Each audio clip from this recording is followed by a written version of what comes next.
والضحیٰ بھی تو ہے روشن چہرے والا. کس سے مشہور کیا؟ صادق امین. اگر آپ مجھ سے سوال کرو، میں ممبر رسول پہ بیٹھا ہوں کہ مولانا صاحب سارے دین کو 2 لفظوں میں بتاؤ، ساری شریعت کو، تو میرے پاس 2 لفظ ہیں، سچائی اور امانت داری. آپ مجھ سے سوال کرو مولانا صاحب ساری دنیا کے کفر کو بتاؤ، تو میرے پاس 2 لفظ ہیں، جھوٹ اور دھوکے بازی. جھوٹ اور خیانت، پوری دنیا کا کفر ان کے اندر چھپا ہوا ہے. سچائی اور دیانتداری، پوری دنیا کا اسلام اس کے اندر چھپا ہوا ہے. دیانت اور سچائی یہ بیج کی طرح ہے، اور پورا اسلام پھر باغ بن کے پھلتا پھولتا ہے. جھوٹ اور دھوکہ یہ بھی بیج کی طرح ہے، پھر اس سے کفر کا جنگل کانٹوں بھرا جنم لیتا ہے. میرے معاشرے سے جھوٹ نکل جائے، دھوکہ نکل جائے، یہ پاکستان جنت کا ٹکڑا ہے.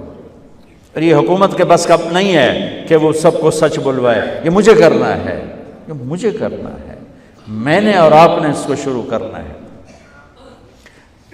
حضرت جریر بن عبداللہ یہ یمن کے شہزادے تھے، آخری حج پہ مسلمان ہوئے. اپنے نوکر سے فرمایا گھوڑا خرید کے لا، میں پیسے یہاں پیمنٹ کروں گا. وہ منڈی میں گیا، 300 روپے کا گھوڑا لے کر آیا. جب انہوں نے گھوڑوں کو دیکھا تو وہ قیمتی تھا، مالک کو پتہ نہیں تھا، اور یہ گھوڑوں کی نسل کے پہچاننے والے اس سے کہنے لگے تیرے گھوڑے کے 400 کر دوں؟ کر دو. بڑا حیران ہو کے دیکھنے لگا، بھائی ہے کہ آپ تو مجھے چیز خریدنی ہے تو میں گھٹاتا ہوں، اور اجمل نے بیچنی ہے تو یہ اس کی قیمت بڑھاتا ہے، اور یہاں خریدار کہہ رہا ہے 400 کر دوں. وہ کہنے لگے کر دو. کہ 500 کر دوں؟ کہنے لگا کر دو. کہ 600 کر دوں؟ وہ تھوڑا تھوڑا گھبرانے لگا، بھئی یہ چکر کی ہے. 700 کر دوں؟ 800 کر دوں؟ وہ کہنے لگا حضور تسی لینا تو لو، پر میرا مذاق تھا نا، تسی اٹھاؤ. کدی لین والے بھی پیسے بتائے، تسی میں 300 دے میں جاواں. کہنے کہ اس کو 800 دے دو اور گھوڑا باندھ دو. وہ حیران، خوشی سے چھلانگے مارتا ہوا گیا. تو جب وہ چلا گیا تو نوکر نے پوچھا میں جب 300 میں سودا کر کے آیا تھا تو 500 کس خوشی میں بڑھائے؟ فرمایا میرے بھائی اس کے گھوڑے کی قیمت 800 تھی، 300 نہیں تھی، اور میں نے نبی کے ہاتھوں میں ہاتھ دے کے یہ وعدہ کیا تھا زندگی بھر کسی کو دھوکہ نہیں دوں گا، سب کی خیر خواہی چاہوں. تو بھائیو میرے اداروں میں کس ٹیلنٹ کی کمی نہیں،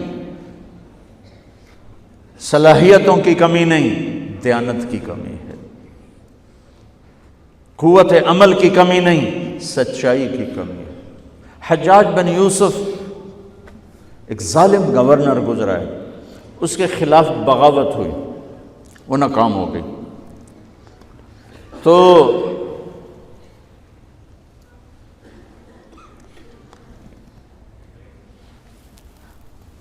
کوفہ میں ایک بزرگ رہتے تھے، ان کے بیٹے اس بغاوت میں شریک تھے. وہ چھپتے چھپاتے کئی سال کے بعد واپس آ گئے. ابن خراش ان کا نام تھا. ان کی سچائی مشہور تھی کہ ابن خراش جھوٹ نہیں بولتا. حجاج کو پتہ چل گیا CID سے کہ آ گئے، تو اس نے کہا آج ابن خراش کا امتحان ہوگا. اس کو کھانے پہ بلایا، عنوان ہی نہیں بنایا تفتیش کا، کھانے پہ بلایا اور کھانا شروع ہو گیا. باتوں باتوں میں کہتا ہے ابن خراش آپ کے بیٹے ہمارے خلاف لڑ کے بھاگ گئے تھے، کوئی پتہ ہے؟ تو ابن خراش ہنس پڑے، کہنے لگے حجاج زندگی موت تو اللہ کے ہاتھ میں ہے، گھر آئے بیٹھے. تو اس نے کہا تیری سچائی کو سلام کرتا ہوں، اگر تو جھوٹ بولتا یہیں تیرا سر اتارتا، پھر تیرے بیٹوں کا جاؤ سلام ہے تیری سچائی کو، تیرے بیٹے تجھے مبارک ہوں. مسلمان جھوٹ نہیں بولتا. میرے نبی سے پوچھا گیا یا رسول اللہ کیا مسلمان بزدل ہو سکتا؟ کہا کیا مسلمان بخیل ہو سکتا؟ آپ نے کہا. پھر پوچھا گیا جھوٹ بول سکتا؟ کہا نہیں، جھوٹ نہیں بول سکتا. تو 2 باتیں حدیث پاک کی، صدق حدیث، حفظ امانت. یہ دو باتیں زندہ ہو جائیں تو ہمارے سارے ادارے زندہ ہو جائیں گے، ہم نقصان سے نکل کر نفع میں آ جائیں گے، نفع میں آ کر اوروں کو دینے والے بن جائیں گے۔ اس ملک میں اتنے خزانے اللہ نے چھپائے ہیں، اور اس ملک میں اتنے اللہ نے استعداد والے لوگ پیدا فرمائے ہیں، صرف دو چیزوں سے ہم مار کھا رہے ہیں۔ ہمارے جو ادارے ڈوب رہے ہیں، وہ گلگت سے لے کر گوادر تک، اس میں وسائل کی کمی نہیں، سچائی کی کمی ہے، دیانتداری کی کمی ہے، اور یہ ریلیٹڈ ہے رب ہونے کے ساتھ، کہ ہم نے اللہ کے رب ہونے میں شک کیا تو ہم غلط راہوں پہ چل پڑے۔ رب تو اللہ ہے، دینے والا تو اللہ ہے،